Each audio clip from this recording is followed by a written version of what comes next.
निष्ठा कार्यक्रम के अंतर्गत दीक्षा प्लेटफॉर्म के द्वारा आप सभी शिक्षकों को ऑनलाइन प्रशिक्षण करवाए जा रहे हैं। प्रत्येक महीने में 2 प्रशिक्षण आप लोगों को करवाया जाता है, जैसा आप सभी लगातार इस प्रशिक्षण को प्राप्त कर रहे हैं। शिक्षक साथियों, इसी के अगले कड़ी में ये 1 दिसंबर से 31 दिसंबर तक आप सभी शिक्षकों के बीच ये विद्या प्रवेश एवं बाल बाटिका की समझ को के बारे में आप सबों को प्रशिक्षण करना है। प्रशिक्षण के उपरांत आप सबों से मूल्यांकन करवाए जाते हैं। प्रश्नोत्तरी का हल आपसे करवाया जाता है। 20 प्रश्न आपसे पूछे जाते हैं, उसमें से कम 14 प्रश्नों के आंसर आपको देने होते हैं। आप जब तक 14 प्रश्नों का अर्थात 70% मार्क्स अगर नहीं ला पाते हैं तो आपको प्रमाण पत्र नहीं दिया जाता है। इसी के क्रम में हम आपके लिए 60 प्रश्नों को हल करने का प्रयास किया है, जिसके माध्यम से आप 20 में से 20 प्रश्नों के आंसर आप सटीक तौर पर दे पाएंगे। आप इस कोर्स में नामांकन कर लें। नामांकन करने के बाद, क्योंकि आपको 25 दिसंबर तक नामांकन करने का समय रहता है और 31 दिसंबर तक आप इसे पूरा कर पाएंगे। अब इसी बीच में आपको प्रश्नोत्तरी का को हल करना पड़ता है, जो 20 प्रश्न आपसे पूछे जाएंगे। आपको 20 प्रश्न में से 70% मार्क्स लाना होता है। पहले क्या होता था कि आप जो भी मार्क्स लाते थे आपको प्रमाण पत्र उपलब्ध करवा दिए जाते थे, पर अब ऐसा नहीं है। अब आपको 70% मार्क्स अवश्य लाने होते हैं। तो पूरे राज्य के सभी शिक्षकों के लिए, सभी राज्यों के लिए ये प्रश्नोत्तरी अनिवार्य है और विद्या प्रवेश एवं बाल बाटिका की समझ का 60 प्रश्नों का आंसर हमने हल करने का प्रयास किया है। अगर आप इसे एक बार देख लेंगे, आप इसे कहीं नोट कर लेंगे, तो निश्चित तौर पर आप 20 में से 20 प्रश्नों का हल कर पाएंगे। तो शिक्षक साथियों, एक एक करके आपको सभी प्रश्नों का आंसर अभी मैं बताऊंगा, तो आप देखिए और चलते हैं उस प्रश्नोत्तरी के पास। तो अभी तक अगर आपने चैनल को सब्सक्राइब नहीं किया होगा तो कृपया सब्सक्राइब कर लें, क्योंकि इस प्रकार के तमाम आपकी समस्याओं से जुड़ी प्रश्नों का हल और समस्याओं का समाधान हमेशा इस चैनल के माध्यम से आप तक पहुंचाते रहने का प्रयास करता हूं। तो अगर आप चैनल को सब्सक्राइब करके रखेंगे तो निश्चित तौर पर आसानी से आपके यूट्यूब पर आप तक सभी समस्याओं का समाधान पहुंच जाएगा। तो शिक्षक साथियों, चैनल को सब्सक्राइब कर लें और बढ़ते हैं प्रश्नों की ओर। तो ये देखिए, आपका पहला प्रश्न है,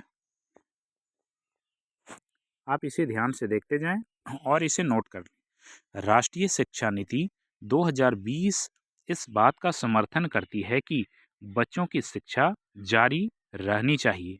तो इसका आंसर है पूर्व प्राथमिक स्तर से लेकर प्रारंभिक प्राथमिक कक्षाओं तक। अगला प्रश्न है, विद्या प्रवेश एवं बाल बाटिका कार्यक्रम के अंतर्गत गतिविधियों तथा वर्कशीट अथवा सीखने सिखाने से जुड़े अनुभव आधारित होने चाहिए। तो इसका सही आंसर है कौशलों एवं अवधारणाओं पर। अगला प्रश्न है, विद्या प्रवेश कार्यक्रम स्कूलिंग के किस स्तर के बच्चों के लिए तैयार किया गया है? तो इसका आंसर है कक्षा 1 में प्रवेश लेने वाले बच्चों के लिए। चलते हैं अगले प्रश्न की ओर। अगला प्रश्न है, विद्या प्रवेश एवं बाल बाटिका में दिए गए सतत मूल्यांकन से शिक्षकों को किस प्रकार सहायता मिलेगी? सही आंसर है सीखने सिखाने से जुड़ी रणनीतियों, खेल की सामग्रियों, गतिविधि के क्षेत्रों आदि को अपनाने एवं उसे सुधारने में। अगला प्रश्न है, बच्चों के बच्चों को वर्कशीट कब दी जानी चाहिए? तो इसका सही आंसर है जब बच्चे ठोस वस्तुओं या खिलौनों एवं खेल आधारित गतिविधियों का भरपूर आनंद उठा सकें। अब बढ़ते हैं अगले प्रश्न की ओर। अगला प्रश्न है, ध्वन्यात्मक जागरूकता का सही उदाहरण क्या है? तो सही उदाहरण है तुकांत शब्दों की पहचान करना। अगला प्रश्न है, बाल वाटिका कार्यक्रम स्कूलिंग के किस स्तर के बच्चों के लिए निर्मित है? तो सही आंसर है पूर्व प्राथमिक स्तर 3 के बच्चों के लिए। आगे बढ़ते हैं, विद्या प्रवेश एवं बाल वाटिका में मूल्यांकन की किस प्रक्रिया के बारे में बताया गया है? इसका सही आंसर है नियमित, निरंतर, सतत एवं बहुआयामी। अगला प्रश्न है, विद्या प्रवेश एवं बाल वाटिका में किस प्रकार की खेल शिक्षण सामग्री का सुझाव दिया गया है? तो सही आंसर है देश में निर्मित, स्थानीय, कम लागत की अथवा शून्य लागत की सामग्री। अगला प्रश्न है, विद्या प्रवेश एवं बाल वाटिका में मूल्यांकन की किस प्रक्रिया के बारे में बताया गया है? तो इसका सही आंसर है नियमित, निरंतर, सतत एवं बहुआयामी। अगला प्रश्न है, विद्या प्रवेश एवं बाल वाटिका कार्यक्रम के अंतर्गत कितने विकासात्मक लक्ष्यों को पूरा का समावेश किया गया है? तो इसका सही आंसर है 3 विकासात्मक लक्ष्य।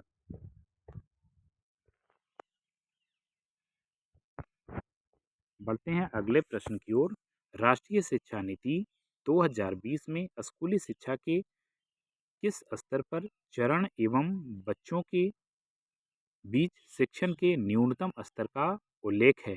तो इसका सही आंसर है प्राथमिक। आगे बढ़ते हैं, निम्नलिखित में से कौन सी गतिविधि दी गई साप्ताहिक कार्य योजना के अनुसार दैनिक दिनचर्या गतिविधियों में शामिल है? इसका सही आंसर है परस्पर अभिवादन एवं मिलना, सर्किल टाइम और निर्बाध संप्रेषण। अब चलते हैं अगले प्रश्नों की ओर। राष्ट्रीय शिक्षा नीति 2020 में दी गई बुनियादी अवस्था में शामिल आयु वर्ग हैं। 3 से 8 वर्ष की आयु हैं। अगला प्रश्न, गतिविधि रुचि क्षेत्रों का मुख्य उद्देश्य बच्चों को निम्नलिखित के लिए अवसर प्रदान करना है। इसका सही आंसर है निर्बाध रूप से खेलना, भरपूर खेलना, फ्री प्ले। चलते हैं अगले प्रश्न की ओर। विद्या प्रवेश एवं बाल वाटिका कार्यक्रम का मूल उद्देश्य क्या है?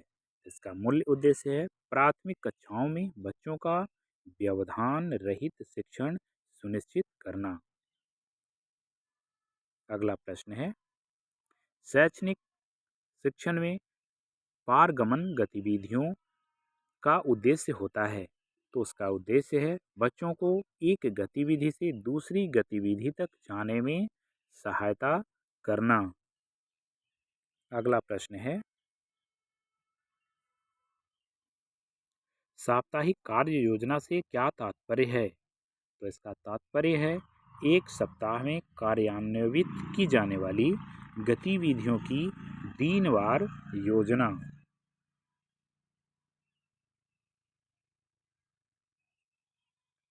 अगला प्रश्न है, DIY से क्या तात्पर्य है? तो स्वयं करें, डू इट योरसेल्फ।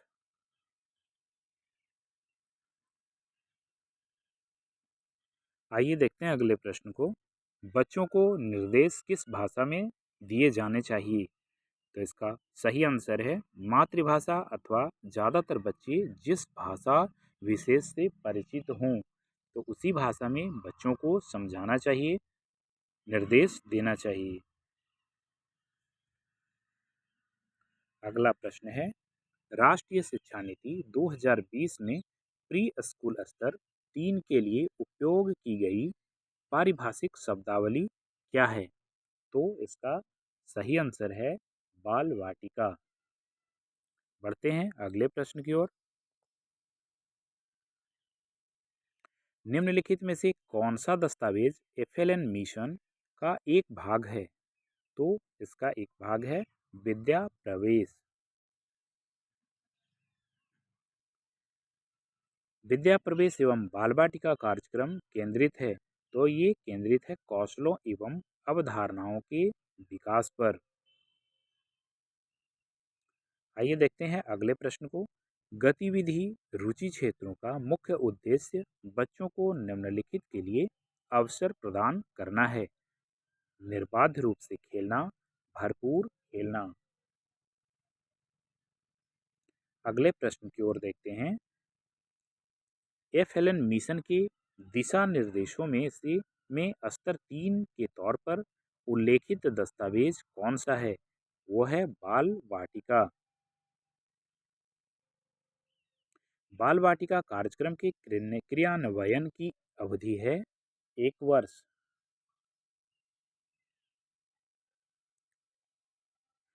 बच्चों को वर्कशीट कब दी जानी चाहिए? वर्कशीट तब दी जानी चाहिए जब बच्चे ठोस वस्तुओं या खिलौनों एवं खेल आधारित गतिविधियों का भरपूर आनंद उठा चुके हों। अगला प्रश्न है। विद्या प्रवेश एवं बाल बाटिका कार्यक्रम के अंतर्गत गतिविधियों तथा वर्कशीट अथवा सीखने सिखाने से जुड़े अनुभवों का विकास किया जाना चाहिए, तो 3 विकासात्मक लक्ष्यों के इर्द गिर्द। अगला प्रश्न है। बच्चों के विकास का मूल्यांकन करने एवं उसका रिकॉर्ड रखने के लिए मूल्यांकन संबंधी कार्य योजना के कितने सत्रों के बारे में सुझाया गया है? तो 3 सत्रों के बारे में सुझाया गया है।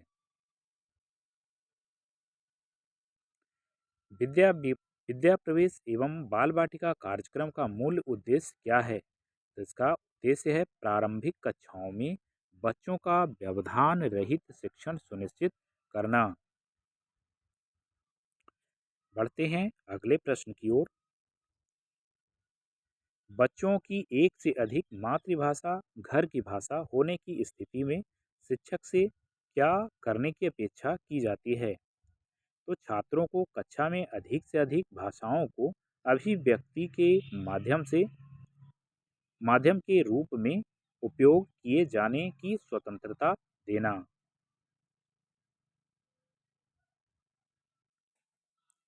अब आइए देखते हैं अगले प्रश्न को। विद्या प्रवेश कार्यक्रम स्कूलिंग के किस स्तर के बच्चों के लिए तैयार किया गया है? तो कक्षा 1 में प्रवेश लेने वाले बच्चों के लिए। अगला प्रश्न है। राष्ट्रीय शिक्षा नीति 2020 शुरुआती कक्षाओं में बच्चों को किस प्रकार के क्रियाकलाप के अवसर दिए जाने की बात करती है? तो सही आंसर है सृजनात्मक, जिज्ञासात्मक, आयु एवं विकास के अनुरूप। अगला प्रश्न है। बच्चों को निर्देश किस भाषा में दिए जाने चाहिए? तो मातृभाषा अथवा ज़्यादातर बच्चे जिस भाषा विशेष से परिचित हों उसी से। पूर्व प्राथमिक स्तर 3 के लिए निर्धारित आयु क्या है? तो 5+ है। पूर्व प्राथमिक स्तर 3 के विद्यार्थी के लिए निर्धारित आयु क्या है? तो 5+ है। आगे चलते हैं। राष्ट्रीय शिक्षा नीति 2020 में स्कूली शिक्षा के किस स्तर पर चरण में बच्चों के बीच शिक्षण के न्यूनतम स्तर का उल्लेख है? तो प्राथमिक इसका सही आंसर है प्राथमिक। आगे देखते हैं। विद्या प्रवेश एवं बाल बाटिका में दिए गए सतत मूल्यांकन से शिक्षकों को किस प्रकार सहायता मिलेगी? तो सीखने सिखाने से जुड़ी रणनीतियों, खेल की सामग्रियों, गतिविधियों के क्षेत्रों आदि को अपनाने एवं उसे सुधारने में सहायता मिलेगी। अगला प्रश्न है। ध्वन्यात्मक जागरूकता का सही उदाहरण क्या है? तो तुकांत शब्दों की पहचान करना। आगे देखते हैं। विद्या प्रवेश एवं बाल बाटिका कार्यक्रम के अंतर्गत कितने विकासात्मक लक्ष्यों को पूरा का समावेश किया गया है? तो 3 विकासात्मक लक्ष्य। आगे बढ़ते हैं अगले प्रश्न की ओर। राष्ट्रीय शिक्षा नीति 2020 में प्री स्कूल स्तर 3 के लिए उपयोग की गई पारस्परिक शब्दावली क्या है? इसका सही आंसर है बाल वाटिका। आगे देखते हैं, राष्ट्रीय शिक्षा नीति 2020 के अनुसार शिक्षण के न्यून स्तर से उत्पन्न संकट किन दो पहलुओं को रेखांकित करता है? इसका सही आंसर है बुनियादी साक्षरता और संख्या ज्ञान। आइए देखते हैं अगले प्रश्न को। पूर्व प्राथमिक स्तर 3 के लिए निर्धारित आयु क्या है? तो निर्धारित आयु 5+ है। आइए अगले प्रश्न को देखते हैं। DIY से क्या तात्पर्य है? तो इसका तात्पर्य है स्वयं करें, डू इट योरसेल्फ। अगला प्रश्न है, गतिविधि रुचि क्षेत्रों का मुख्य उद्देश्य बच्चों को निम्नलिखित के लिए अवसर प्रदान करना है। इसका सही आंसर है निर्बाध रूप से खेलना, भरपूर खेलना। आगे देखते हैं, मुक्त खेल फ्री प्ले क्या है? तो इसका सही आंसर है बच्चे द्वारा की गई गतिविधि। अगला प्रश्न को देखते हैं, राष्ट्रीय शिक्षा नीति 2020 में की गई बुनियादी अवस्था में शामिल आयु वर्ग हैं। तो 3 से 8 आयु वर्ग शामिल हैं। अगला प्रश्न है, मानव जीवन के किस चरण में मस्तिष्क का विकास तीव्रता से होता है? इसका सही आंसर है प्रारंभिक बाल्यावस्था।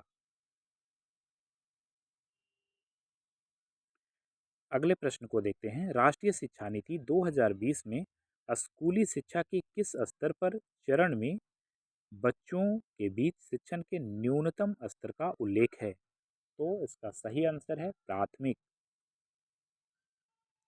अगला प्रश्न है, विद्या प्रवेश एवं बाल बाटिका में किस प्रकार की खेल शिक्षण सामग्री का सुझाव दिया गया है? तो देश में निर्मित स्थानीय कम लागत की अथवा शून्य लागत की सामग्री। अगला प्रश्न है, कौन सा संघटक भाषा और साक्षरता को उसके पूर्ण रूप में व्यक्त करता है? इसका सही आंसर है मौखिक पढ़ना एवं लिखना। आइए अगले प्रश्न को देखते हैं, शैक्षणिक शिक्षण में पारगमन गतिविधियों का उद्देश्य होता है। तो बच्चों को एक गतिविधि से दूसरी गतिविधि तक जाने में सहायता करना। अगला प्रश्न है, FLN मिशन के दिशा निर्देशों में स्तर 3 के तौर पर उल्लिखित दस्तावेज कौन सा है? इसका सही आंसर है बाल वाटिका। विद्या प्रवेश एवं बाल बाटिका कार्यक्रम केंद्रित है कौशलों एवं अवधारणाओं के विकास पर।